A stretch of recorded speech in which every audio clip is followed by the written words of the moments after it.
اعوذ باللہ من الشیطان الرجیم بسم اللہ الرحمن الرحیم۔ سہ نشین پر تشریف فرما آج کے اس تقریب کے روئے رواں جناب عاطف سوداگر صاحب، حلقہ ہذا کے رکن اسمبلی جناب مبین صاحب،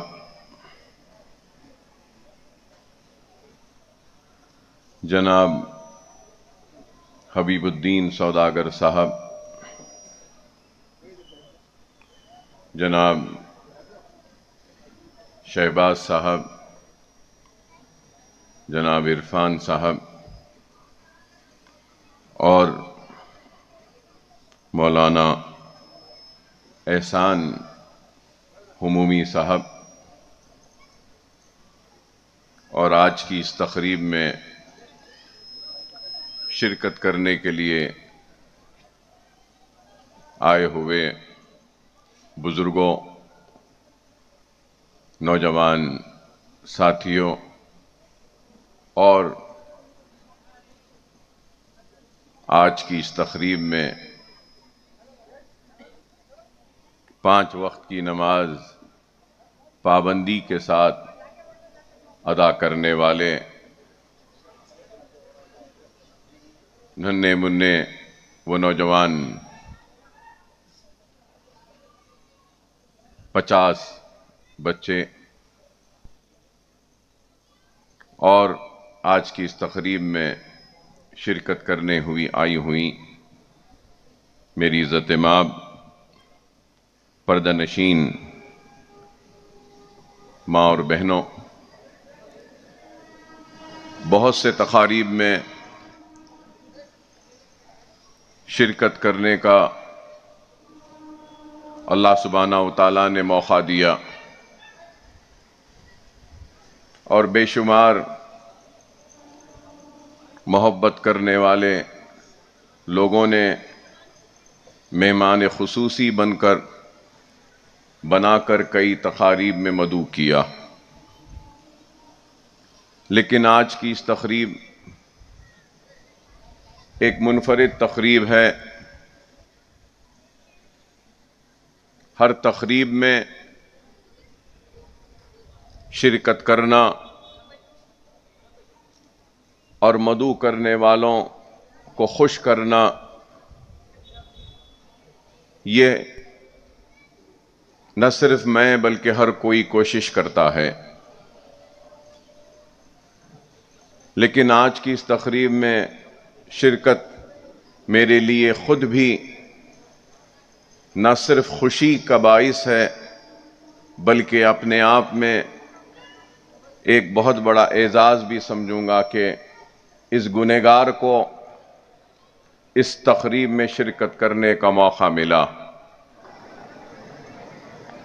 کہ ایک بے نمازی کو بھی نمازیوں کے ساتھ مل کر بیٹھنے کا موقع ملا۔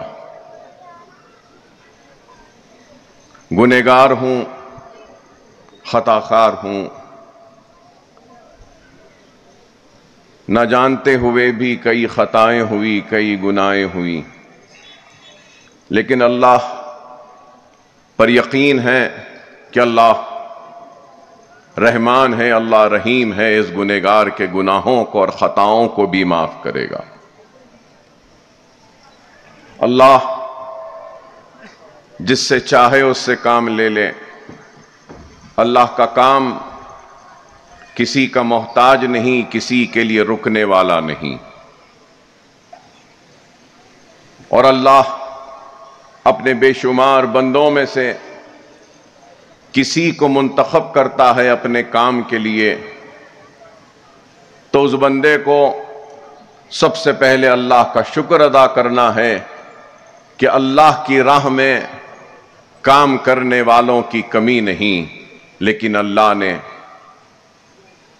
ایک مخصوص کو منتخب کیا کسی کام کے لیے۔ تو اللہ نے اگر آج مجھے موقع دیا اس تقریب میں شرکت کرنے کا، تو میں اللہ کا شکر ادا کرتا ہوں۔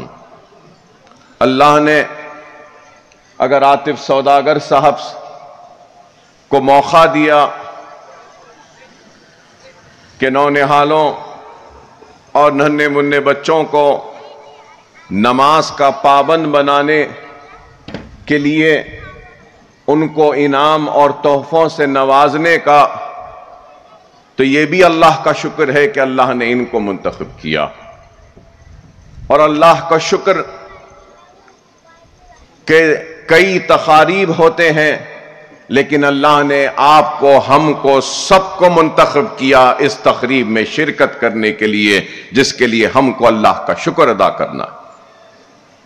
وہ بندہ جو اللہ کی نعمتوں کا شکر ادا نہیں کرتا تو اللہ اس سے خوش نہیں ہوتا۔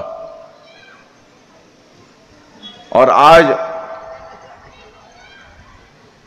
آپ اور ہم اس تقریب کا حصہ بنے ہیں تو ہم اللہ کا شکر ادا کرتے ہیں، تو اس کے ساتھ ساتھ وہ جلسہ کامیاب نہیں جس جلسے میں پیغام نہیں، وہ مقرر نہیں جس کے خطبات میں ایک سوچ و فکر نہیں۔ دنیا یہ سمجھتی ہے کہ جلسوں کا کامیابی کا ذریعہ عوام کی شرکت ہوتی ہے۔ معاف کرنا، بڑی تعداد میں عوام کی شرکت جلسے کی کامیابی نہیں ہوتی۔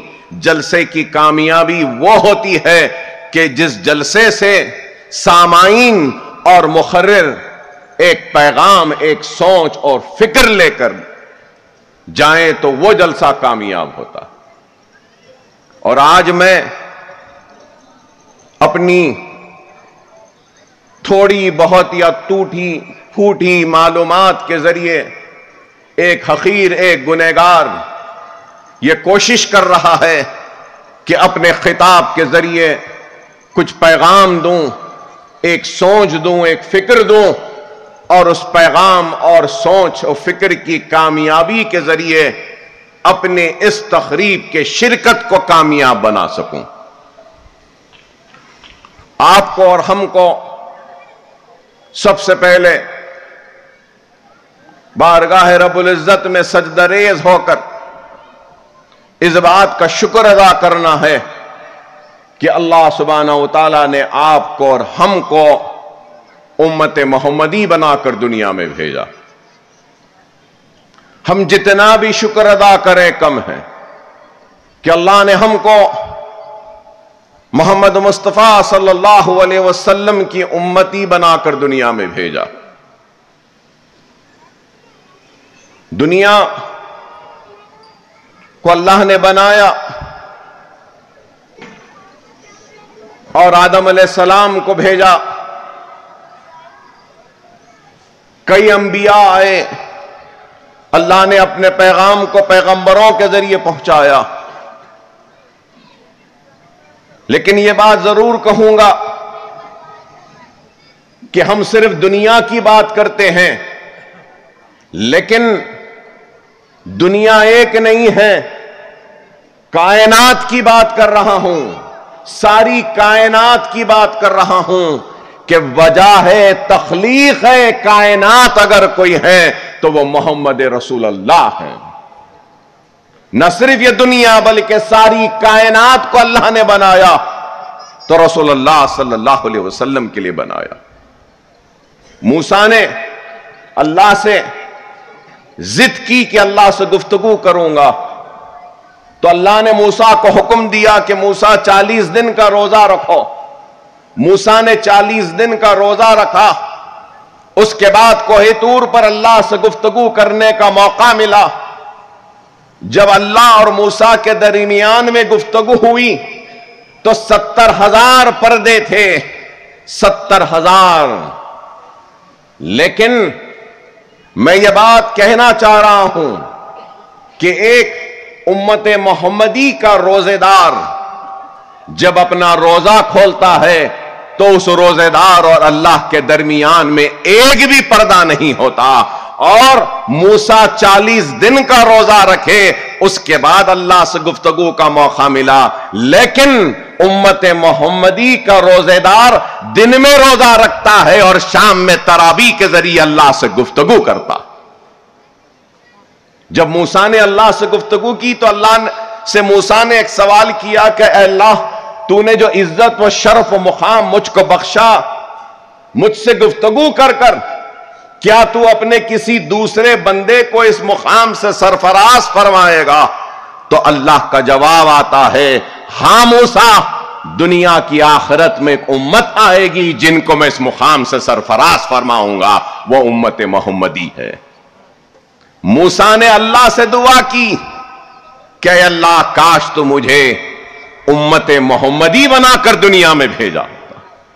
یہ ہمارا مقام ہے، اور آج ہم اپنے مقام کو سمجھتے نہیں، پہچانتے نہیں، اور اس کا نتیجہ یہ ہے کہ دنیا میں سب سے پچھڑا ہوا، سب سے پیچھے اور سب سے آخر اگر کوئی ہے تو وہ مسلمان ہے۔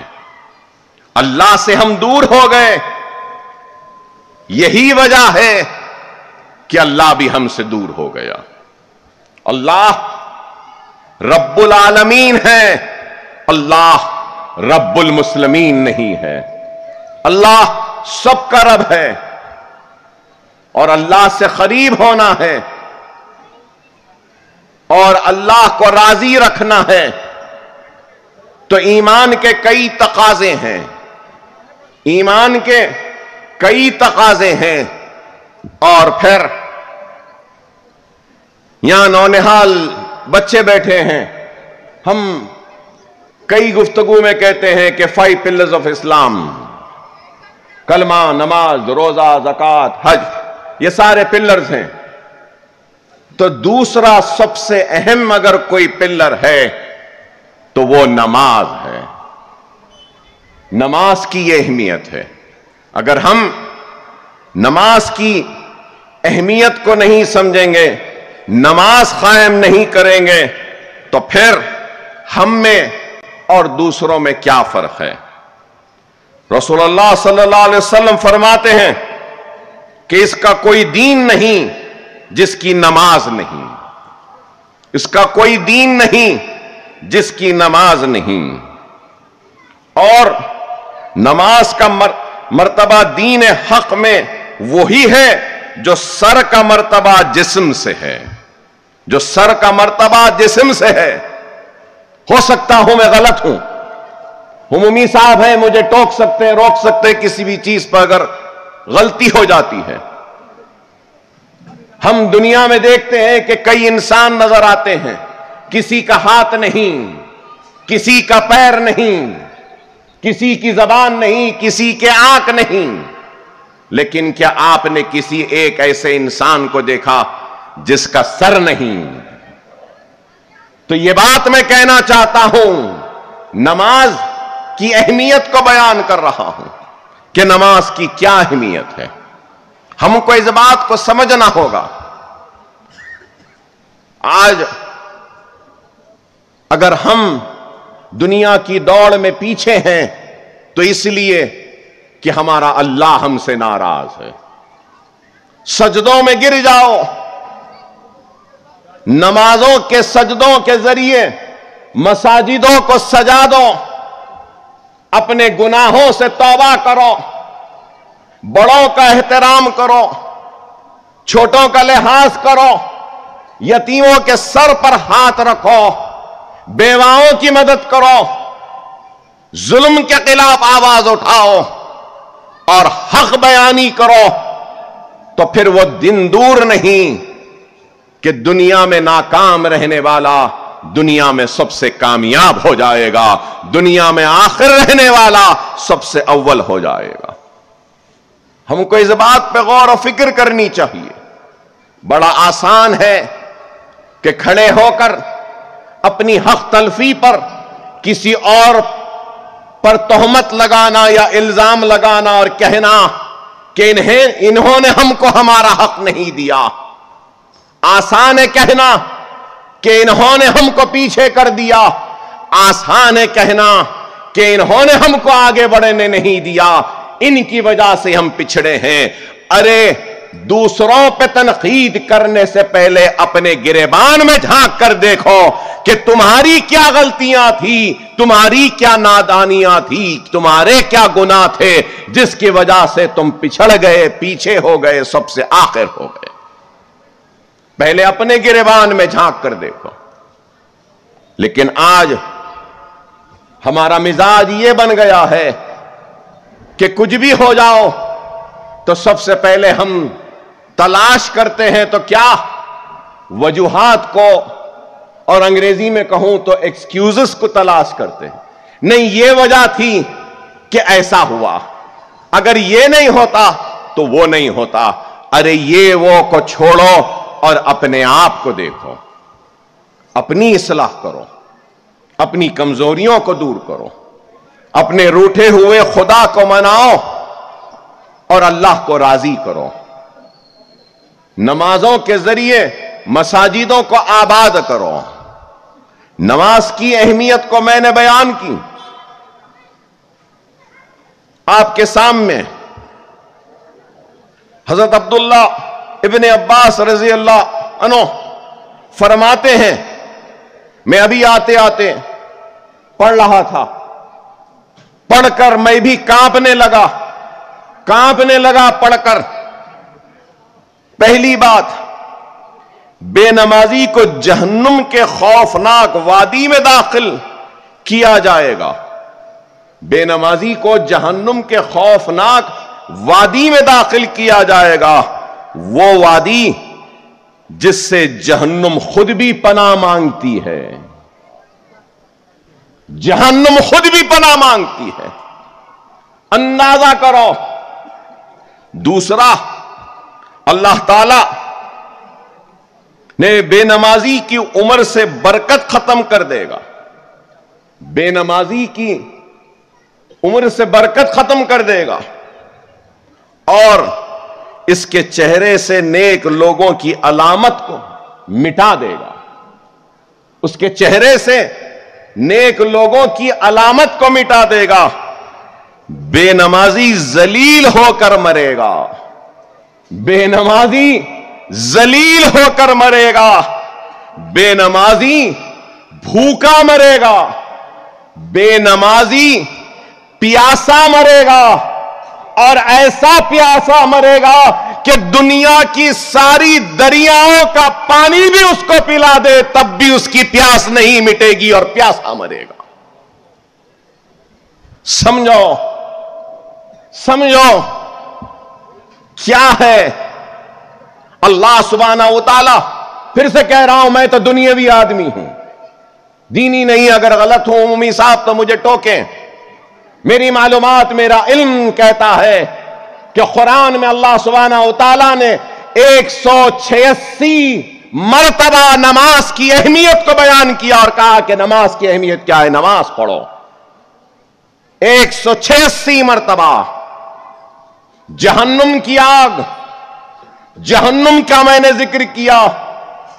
ارے دنیا کی آگ اگر لگ جائے تو ہاتھ جل جاتا ہے، گرم برتن کو پکڑ لے تو یہ انگلیاں چھلٹے ہاتھ کے نکل جاتے ہیں، اگر آگ کے کچھ شعلے آ جائیں تو اس گرمی کی تپش کو برداشت نہیں کرتے۔ اگر میں غلط ہوں تو پھر مجھے ٹوکیں اور روکیں اور بتائیں، صحیح کریں۔ بعض علماء لکھتے ہیں کہ دنیا کی جو آگ ہے وہ 69 مرتبہ ٹھنڈی کر کر آئی ہے، تو بعض لکھتے ہیں کہ 71 مرتبہ ٹھنڈی کر کر آئی۔ تو اندازہ لگاؤ، دنیا کی یہ آگ ہے تو جہنم کی آگ کا کیا عالم ہوگا، جہنم کی آگ کا کیا عالم ہوگا۔ ارے آج اگر میں یہ بتا رہا ہوں تو یہ بتا اس لیے رہا ہوں کہ آج ساری چیزوں کے علاوہ اگر ہم پیچھے ہیں، پچھڑے ہوئے ہیں، تو اس کی ایک ہی وجہ، اگر میں غلط ہوں تو مجھے معاف کرنا، ہمارے دلوں میں دنیا کی محبت نے غلبہ جما لیا ہے، اور ہمارے زندگیوں میں سب سے زیادہ اگر کسی نے قبضہ کر لیا ہے ہمارے دلوں پہ، ہمارے دماغوں پہ تو وہ دنیا کی محبتیں ہیں۔ ارے یہ دنیا فانی ہے، یہ دنیا فانی ہے، بے شک دنیا حسین ہے، خوبصورتی ہے اس دنیا میں، عورت کا حسن ہے، مرد کا جمال ہے، طاقت ہے، برفیلے چٹان ہے، خوبصورت یہ پھول ہے، برفیلے چٹان ہے، دنیا بہت حسین ہے، بے شک بہت حسین ہے، لیکن یاد رکھو دنیا میں ایک بہت بڑا عیب ہے، اور وہ عیب یہ ہے کہ دنیا ختم ہونے والی۔ ارے یہاں بیٹھے ہیں سارے لوگ، یہاں بھی بیٹھے ہیں سارے لوگ، مجھے جواب نہ دیں مگر میری اس سوال کو گھر جا کر ٹٹول لیں۔ یہاں لوگ بیٹھے ہیں اور ایک دکان ہے آپ کے محلے میں، اور آپ کو پتا چل جائے کہ ایک چند دنوں میں یہ دکان بند ہونے والی ہے، آپ کو معلوم ہو جائے کہ ایک دکان ہے اور یہ دکان چند دنوں میں بند ہونے والی ہے، تو میں یہاں پوچھنا چاہتا ہوں یہاں بیٹھے وہ دنیا کی محبت کرنے والے لوگوں سے سوال ہے، دنیا کے پیچھے دوڑنے والے لوگوں سے سوال ہے، دنیا دنیا کہہ کر بھاگنے والے لوگوں سے سوال ہے، کیا بند ہونے والی دکان میں آپ اپنی محنت، اپنے پسینے کی کمائی کو لگائیں گے؟ معلوم ہے کہ بند ہونے والی ہے، تو آپ بولیں گے ارے کیا دیوانے ہیں اکبر صاحب، آپ خود بول رہے ہیں دکان بند ہونے والی ہے، تو کیا ہم دیوانے ہیں اس میں پیسے لگانے کے لیے؟ تو میں پوچھنا چاہتا ہوں، دنیا حسین ہے، دنیا خوبصورت ہے، دنیا میں سب کچھ ہے، لیکن یاد رکھو دنیا میں سب سے بڑا عیب ہے کہ دنیا ختم ہونے والی ہے، اور جب دنیا ختم ہوگی تو ایسی بڑھیا آئے گی، ایسی آنکھیں رہیں گی، ایسا بھیانک چہرہ رہے گا کہ اللہ کا بندہ چیخے گا، پکارے گا، کہے گا نعوذ باللہ یہ کیا چیز ہے، اس کو میری آنکھوں کے سامنے سے ہٹاؤ، تو آواز آئے گی ارے یہ وہی دنیا ہے جس کے پیچھے تو دوڑ رہا تھا۔ اللہ حکم دے گا کہ اس دنیا کو جہنم کی آگ میں ڈال دو، تو وہ دنیا بولے گی، پکارے گی اور کہے گی کہ اے اللہ تو میرے ساتھ میرے چاہنے والوں کو بھی ڈال دے، دنیا کی چاہت کو غالب آنے نہ دو، آخرت کی فکر کرو۔ اگر میں نے ایک دکان کی مثال دی تو ایک اور مثال دیتا چلوں، ایک اور مثال آپ کی کالونی ہے، کالونی میں اگر کوئی گھر میں کوئی پیدا ہو جاتا ہے تو سب سے پہلے گھر والے کیا کہتے ہیں؟ مولوی صاحب کو بلاؤ، مسجد سے امام صاحب کو بلاؤ، محلے کے نیک لوگوں کو بلاؤ، عالم صاحب کو بلاؤ، بزرگ کو بلاؤ جو نیک ہیں۔ کس لیے؟ کہ بچہ پیدا ہوا ہے، کان میں اذان دی جانی، پیدا ہونے پر کان میں اذان۔ اب جہاں پہ پیدائش ہوئی ہے اس کے بازو کے گھر میں موت ہو جاتی ہے تو نماز جنازہ کی اذان نہیں ہوتی۔ اے دنیا دنیا کہہ کے دوڑنے والے نہ سمجھو، اللہ تمہارے پیدا ہونے پر کان میں اذان دلا کر یہ کہہ رہا ہے کہ اذان تو ہو چکی ہے، اب جماعت کے ٹھہرنے کا انتظار کر، اتنا ہی وقت انسان کے زندگی اور موت میں ہے، اور ہم اتنے سے کم وقت والی دنیا کے پیچھے دوڑ رہے ہیں۔ رسول اللہ صلی اللہ علیہ وسلم سے صحابہ کرام نے ارشاد فرمایا اور پوچھا یا رسول اللہ دنیا اور آخرت کے بارے میں بیان کریے، تو رسول اللہ صلی اللہ علیہ وسلم نے کہا کہ اس انگلی کو سمندر میں ڈباؤ، جتنی یہ بھیگے گی یہ تمہاری زندگی ہے اور سمندر تمہاری آخرت ہے۔ ہم کو انگلی کے بھگونے کی مانند زندگی کی فکر ہے، افسوس کہ سمندر کے معنی آخرت کی فکر نہیں. خدا را اپنے روٹھے ہوئے اللہ کو منا لو، اپنے گناہوں سے توبہ کرو، نمازوں کے پابند بن جاؤ، یتیموں کے سر پر ہاتھ رکھو، قرآن کو ترجمے سے پڑھو، بیواؤں کی مدد کرو اور بڑوں کی عزت و احترام کرو، چھوٹوں کے ساتھ شفقت کے ساتھ پیش آؤ، ظلم کے خلاف آواز کو بلند کرو، اور پھر دیکھو اللہ تم کو ایسی طاقت دے گا، ایسی قوت دے گا کہ دنیا تمہارے انگلی کے اشارے کی محتاج ہو جائے گی. ایمان ہے، ایمان، بار بار کہہ رہا ایمان. ایمان کا عربی میں مطلب کیا ہے؟ زوال شکست کو ایمان کہتے ہیں. ایمان کیا ہے؟ شکست کو زوال دینے کو ایمان کہتے ہیں. اور ایمان کیسے بنتا ہے؟ کڑی کی کڑی سے جڑنے سے ایمان بنتا ہے. الا الذین آمنوا وعملوا الصالحات. اگر تمہارا عمل سچا ہے، صالح ہے، تو تم کو دیکھنا یہ ہے کہ تمہارے پاس جو بیج ہے کیا وہ بیج سچی ہے. تم کو دیکھنا یہ ہے کیا وہ سچی بیج جس کو تم جس زمین میں بونے جا رہے ہو کیا وہ زمین صالح ہے. اگر بیج سچی ہے، زمین صالح ہے، تو اللہ خود اپنے رحمتوں کے بادلوں کو برسائے گا اور سچی بیج صالح زمین کے سینے کو چاک کرتے ہوئے اپنے کامیابی کے جھنڈوں کو گاڑ دے گی. یہی ایمان ہے. خدا را سمجھو، سمجھو، اپنے زندگیوں میں اصلاح کرو، اپنے محسنوں کو پہچانو، حق ادا کرنے والوں کو پہچانو، سچوں کو پہچانو، جھوٹوں کو پہچانو، عیاری و مکاری کرنے والوں کو پہچانو، اور دعا کرو کہ اللہ، حضرت علی کا قول ہے کہ حضرت علی کہتے تھے کہ دعا کرو کہ اللہ اس کے شر سے محفوظ رکھے جس پر تم نے احسان کیا ہے، اس کے شر سے محفوظ رکھے.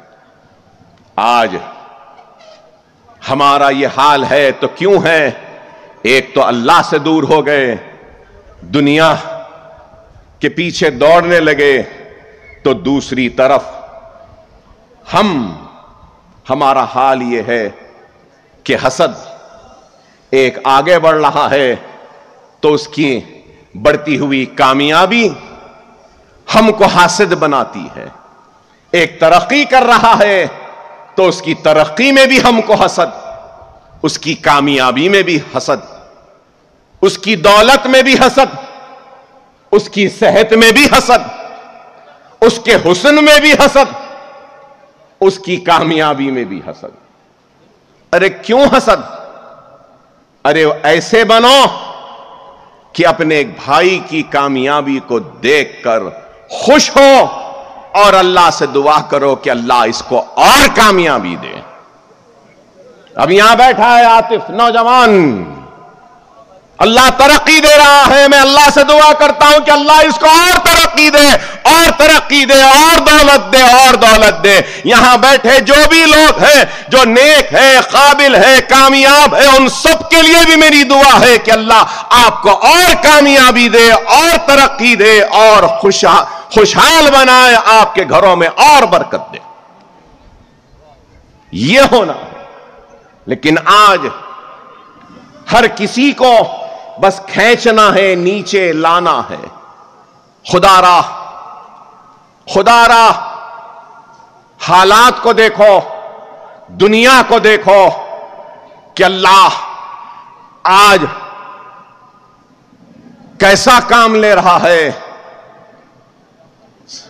نہ ہتھیار ہے، نہ سامان ہے، نہ بم ہے، نہ گولی ہے، نہ بندوق ہے، نہتا ہے. لیکن میرا فلسطینی بھائی کہ ایمان کی حرارت ہے کہ سر میں گولی لگی، سر پھٹ گیا، ارے سینے میں گولی لگی، سینہ ختم ہو گیا، 1 گھنٹے تک خائف ہے، قریب نہیں جاتے، سمجھے کہ مر گیا تو ایمان کی حرارت دیکھو کہ ڈرون ہے تو ایک لکڑی پھینکتا ہے اس حالت میں بھی کہ سانسیں نہیں ہیں لیکن ایمان مضبوط ہے۔ ارے یہ ایمان ہے۔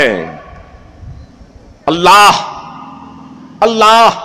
نہتے کمزور فلسطینیوں کی حفاظت کر۔ میں دعا کرتا ہوں کہ اللہ بیت المقدس کی حفاظت کرے، اللہ فلسطینیوں کی حفاظت کرے۔ بھوکے ہیں، اے اللہ یہ بھوکے ہیں مولا، تو ان کی حفاظت فرما۔ اے اللہ یہ پیاسے ہیں مولا، تو ان کی حفاظت فرما۔ اے اللہ تو اپنے آسمان سے فرشتوں کو بھیج کر ان کی حفاظت فرما۔ آپ خدا را سمجھو، خدا را سمجھو۔ اللہ سبحانہ و تعالیٰ قرآن میں ارشاد فرماتا ہے کہ میں اس وقت تک بندے کی مدد نہیں کروں گا جب تک کہ وہ خود اپنی مدد نہیں کرتا۔ اٹھو اٹھو اپنے لیے۔ اور رسول اللہ صلی اللہ علیہ وسلم حدیث شریف میں ارشاد فرماتے ہیں کہ وہ مسلمان جس کے سینے میں دوسرے مسلمان کے دکھ و تکلیف کا احساس نہیں، وہ میری امت میں سے نہیں۔ اور آج ہمارا کیا حال ہے؟ بازو پڑوسی بھوکا ہے تو ہم کو پرواہ نہیں، ہمارا جاننے والا پریشان ہے تو ہم کو فکر نہیں، ہمارا ایک بھائی مصیبت میں ہے تو ہم کو فکر نہیں۔ ارے یہ ایمان کا تقاضا نہیں، ایمان کے کئی تقاضے ہیں، ان میں سے ایک تقاضا یہ ہے کہ تمہارے ہر کلمہ گو بھائی کی تکلیف کا احساس تم کو ہونا چاہیے، یہ بھی ایمان کا تقاضا۔ خدا را سمجھو، حالات کی نزاکت کو سمجھو۔ اگر ہم اپنے زندگیوں میں اصلاح نہیں لائیں گے، تبدیلی نہیں لائیں گے، تو پھر ہم کچھ نہیں کر سکتے۔ آج ہم کو، میں بار بار کہتا ہوں، اللہ نے دولت سے نوازا ہے جن کو، ان کو چاہیے کہ وہ آگے بڑھ کر خیر کا کام کریں، اور خیر کا کام دنیا کی رضا کے لیے نہیں، اللہ کی رضا کے لیے اور رسول اللہ صلی اللہ علیہ وسلم کی خوشی کے لیے اور اپنی آخرت کے لیے کرو۔ اگر یہ سوچ، یہ فکر ہم میں پیدا ہو جائے گی تو ہم کسی سے پیچھے یا کسی سے پچھڑے ہوئے نہیں رہیں گے۔ آج ایک شخص کمپیوٹرز دے رہا ہے، قابل مبارکباد ہے۔ ارے میں 25 برس سے زائد ایم ایل اے ہوں، لیکن ایم ایل اے بننے سے پہلے سے میں بار بار اپنی تقریر میں ایک ہی بات کہتا تھا کہ ہم کو کسی سے کچھ منگنے کی ضرورت نہیں ہے، کسی سے کچھ لینے کی ضرورت نہیں ہے۔ اگر ہم سب مسلمان خود ایک ہو جائیں، اب یہاں اس محفل میں اتنے لوگ ہیں، سارے لوگ ہیں، اور کئی لوگوں میں کچھ نہ کچھ شوق ہوگا، کسی کو چائے کا شوق، کسی کو شربت کا شوق، انار کا شوق، کسی کو میوے کا شوق، کسی کو موز کا شوق، کسی کو پھولوں کا شوق، ہر ایک انسان کو کسی کا شوق، کسی کو سینما دیکھنے کا شوق ہوگا۔ چلیے وہ نہیں، ہر ایک کو ایک چیز تو ضروری ہے، انٹرنیٹ۔ شوق نہیں کہوں گا، ضرورت ہے۔ تو انٹرنیٹ کے واسطے بھی پیسے دے رہے نا، چائے کے واسطے بھی پیسے دے رہے نا، کافی کے لیے بھی پیسے دے رہے نا۔ اپنی شوق کو، اپنی عادت کو پورا کرنے کے لیے کسی کو 4 چائے، کسی کو 2 چائے پینے کی عادت، کسی کو 3 کافی پینے کی عادت، کسی کو 1 پھول سے خوشی نہیں ملتی، 10 پھول لیتے ہیں۔ تو بہرحال ہر ایک کو ہے کچھ نہ کچھ۔ تو میں یہی کہوں گا کہ آپ چائے پینا مت روکیے، آپ اپنا شوق کرنا مت روکیے. میں کون کہ کہوں کہ آپ کی کمائی آپ کے شوق کو روک دیجئے. میں صرف یہی کہتا ہوں، بار بار آج بھی کہوں گا، اگر ہر مسلمان روزانہ اپنے روزانہ کے خرچے میں سے 1 روپیہ اگر نکال دے تو مہینے میں 30 روپیہ ہو جائے گا. 30 روپیہ. 1 روپیہ نکال دو. چائے کتنے میں چائے نہیں پیتا، کتنے میں؟ 25. ہاں مجھے یہ معلوم کہ بڑے بڑے کافی شاپس ہیں، وہاں پہ 200 روپے کی کافی ہے. تو کیا ہم 1 روپیہ نہیں نکال سکتے؟ یہاں پہ بیٹھے ہیں، چلیے 500 لوگ ہیں یا 1000 لوگ، چلیے 1000 آدمی اگر روزانہ 1 روپیہ نکال دیے تو 1000، مہینے کے ختم پہ 30,000، سالانہ کتنے؟ 3,60,000. ارے اندازہ لگاؤ، اگر یہ شعور ہماری قوم میں آ جائے گا تو اللہ اس کے رسول کی قسم مسلمان کسی سے مانگے گا نہیں، مسلمان ساری دنیا کو دینے کے موقف میں آ جائے گا، بشرط یہ کہ یہ سوچ، یہ فکر ہم میں پیدا ہو جائے. یہ فکر ہونی چاہیے. مساجدیں تو بن گئی بہت. خلافت عثمانیہ کے دور میں ترکی میں ہر مسجد کے بازو میں بازار ہوتا تھا، مسجد کو لگا ہوا، یتیم خانہ ہوتا تھا، مدرسہ ہوتا تھا. میں آج آپ سے بھی اپیل کروں گا کہ جو بھی نئے محلے جات آ رہے ہیں، بے شک مساجد بنائیے، مساجد کے بازو میں ایک سکول بھی بنائیے، دین و دنیا دونوں کو ساتھ لے کے چلنے کا مرکز بنائیے. جو اسلام کہتا ہے، اسلام یہ نہیں کہتا کہ دین دین کہو، دین کے پیچھے جاؤ. اسلام یہ نہیں کہتا کہ دنیا دنیا کہو، دنیا کے پیچھے دوڑو. دین و دنیا دونوں کو ساتھ لے کے چلنے والے مکمل مذہب کا نام مذہب اسلام ہے، اور وہ اسلام کہ ماننے والوں کا کلمہ ہے تو لا الہ الا اللہ محمد رسول اللہ. خدا را اس چیز کو سمجھو. تو میں آخر میں یہی بات کہتا ہوا رخصت ہو جاؤں گا کہ ایمان کو مضبوط کریے، نمازوں کے پابند بنیے، ہیلے حوالوں کو تلاش نہ کریں. یہ نہ کہیں کہ میری صحت خراب تھی اس لیے نماز نہیں پڑھا، بچوں کی ذمہ داریاں زیادہ تھیں اس لیے نماز نہیں پڑھ سکا. یاد رکھو، جب اللہ کے سامنے جاؤ گے تو نماز کی پوچھ ہوگی. اور اگر کوئی یہ کہے گا کہ میں بیمار تھا نماز نہیں پڑھ سکا، تو اللہ کہے گا میرا ایک بندہ تھا ایوب جو بہت بیمار تھا لیکن اس نے کبھی نماز نہیں چھوڑی. اگر کوئی یہ کہے گا کہ میرے بہت بچے تھے اور بچوں کی ذمہ داری تھی اے اللہ اس لیے میں نے نماز نہیں پڑھی، تو اللہ کہے گا میرا ایک بندہ تھا جس کا نام یعقوب تھا، اس کو بہت بچے تھے لیکن اس نے کبھی نماز نہیں چھوڑی.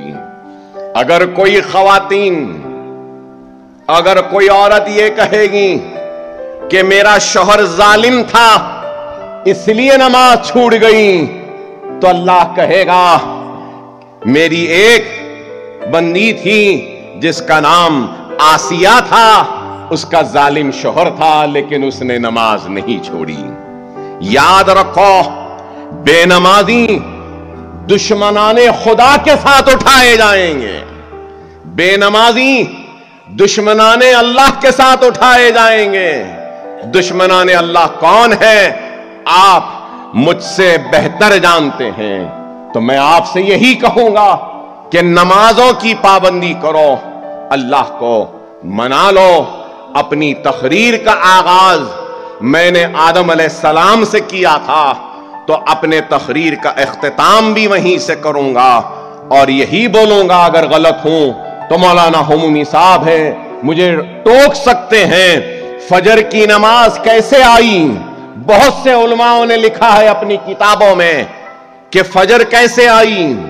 جنت کی کے اجالوں اور روشنیوں سے جب اللہ نے آدم کو دنیا میں بھیجا تو وہ وقت تاریکی کا تھا، تو آدم علیہ السلام نے دعا کی کہ اے اللہ اس تاریکی کو تو ختم کر دے، میں خائف ہوں، اس تاریکی میں بے چین ہوں۔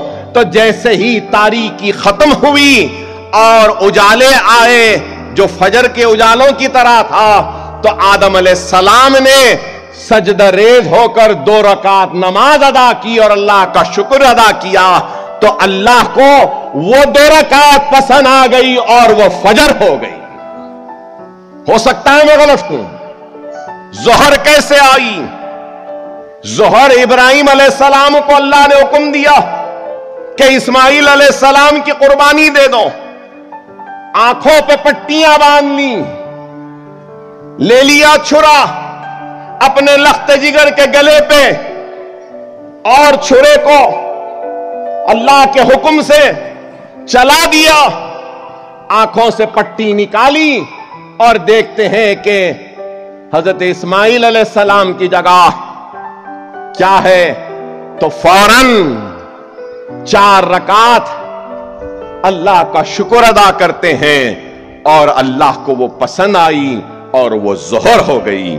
عصر کی بات کہوں تو غلط ہوں، تو یونس علیہ السلام مچھلی کے پیٹ میں تھے، ناتوان ہو گئے، کمزور ہو گئے، مچھلی کنارے پہ آئی اور وہ مچھلی کے پیٹ سے باہر نکلے اور سجدے میں گر گئے اور اللہ کا شکر ادا کیا 4 رکعت، اور عصر کی نماز ہو گئی۔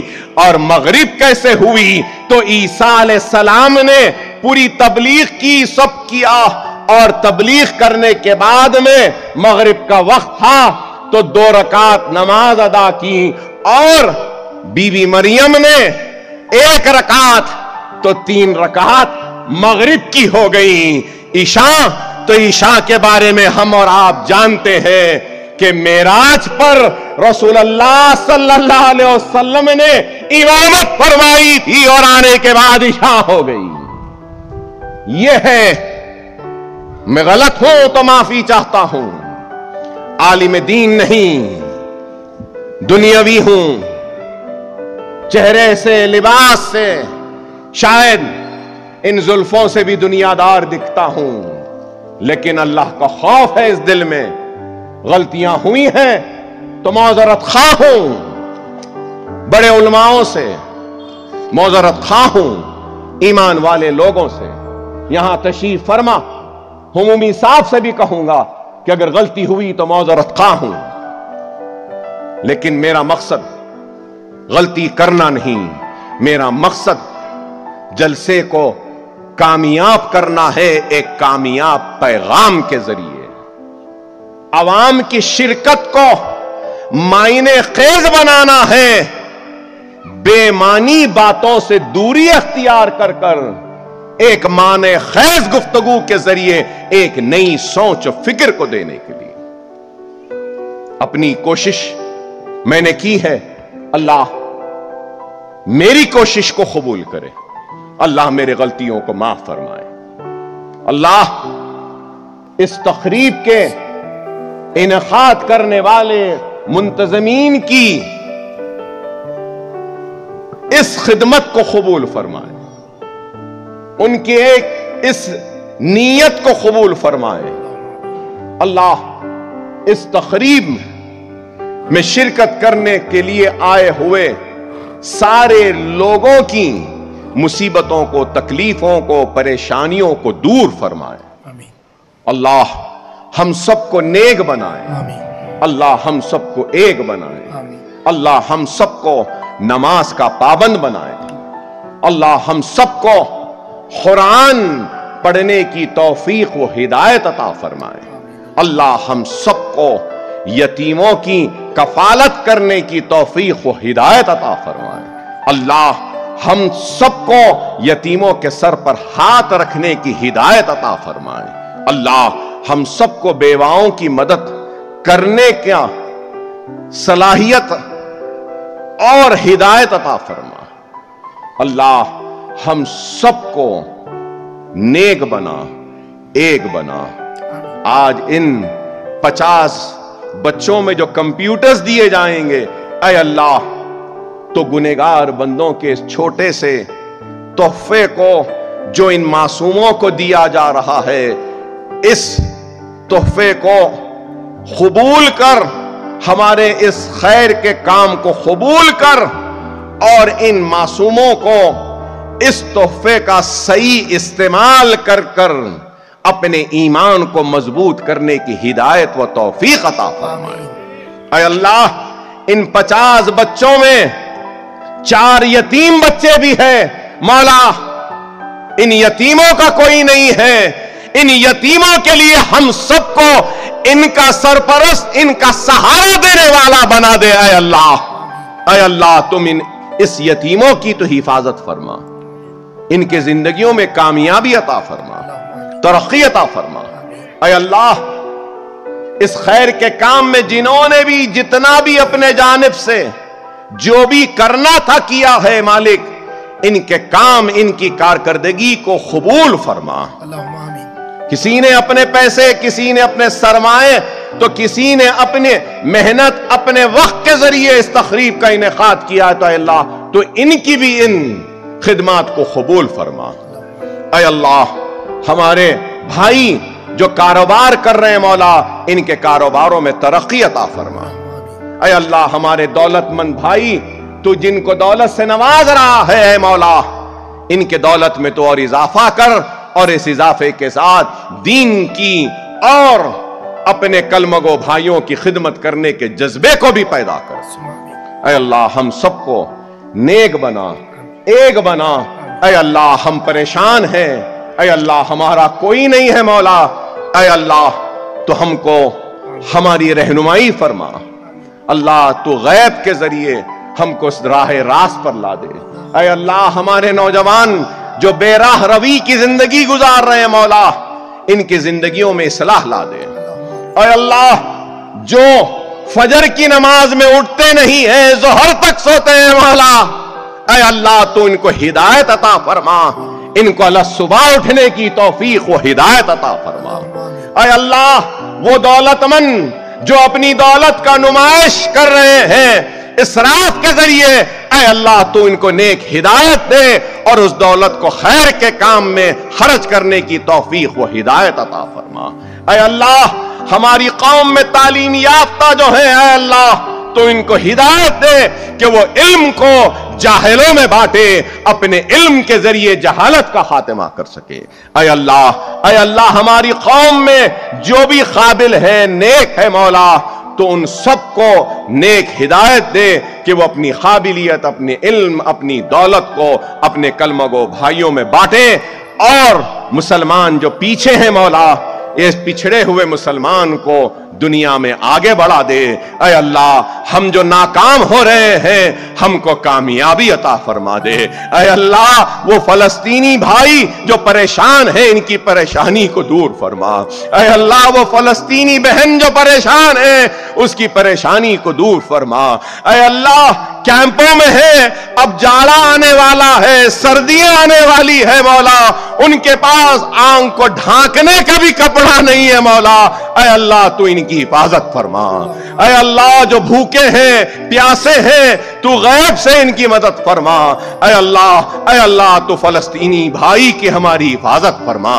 اے اللہ دنیا میں جہاں کہیں بھی میرا بھائی پریشان ہے، مولا تو اس کی پریشانی کو دور فرما۔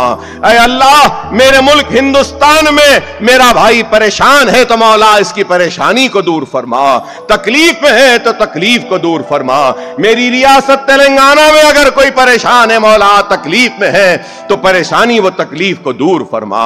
اے اللہ ہمارے شہر میں اگر مسلمان پریشان ہے، ہمارا بھائی ہماری بہن اگر تکلیف میں ہے تو مولا پریشانیوں و تکلیفوں کو دور فرما۔ اے اللہ اس محلے میں جہاں پر آج اس تقریب کا انعقاد ہوا ہے، مولا اگر یہاں پر بھی کوئی پریشان ہے، مصیبت زدہ ہے، تکلیف میں ہے، بیمار ہے، قرضدار ہے تو مولا تو اس قرضدار کے قرض کو معاف فرما دے، ادا کرنے کے راستے بنا دے، بیمار ہے تو شفا دے، پریشانی ہے تو خوشحالی دے دے، اگر مصیبت میں ہے تو اس کو دور فرما دے۔ اے اللہ ہم سب کو نیک بنا، ایک بنا، ایک دوسرے کے لیے اٹھ کر کھڑے ہونے کی ہدایت عطا فرما۔ اگر ہم سے کچھ غلطیاں بھی ہوئی ہیں تو مولا معاف فرما دے۔ اے اللہ ہم گنہگار ہیں، معاف فرما دے۔ اے اللہ ہم گنہگار ہیں، معاف فرما دے۔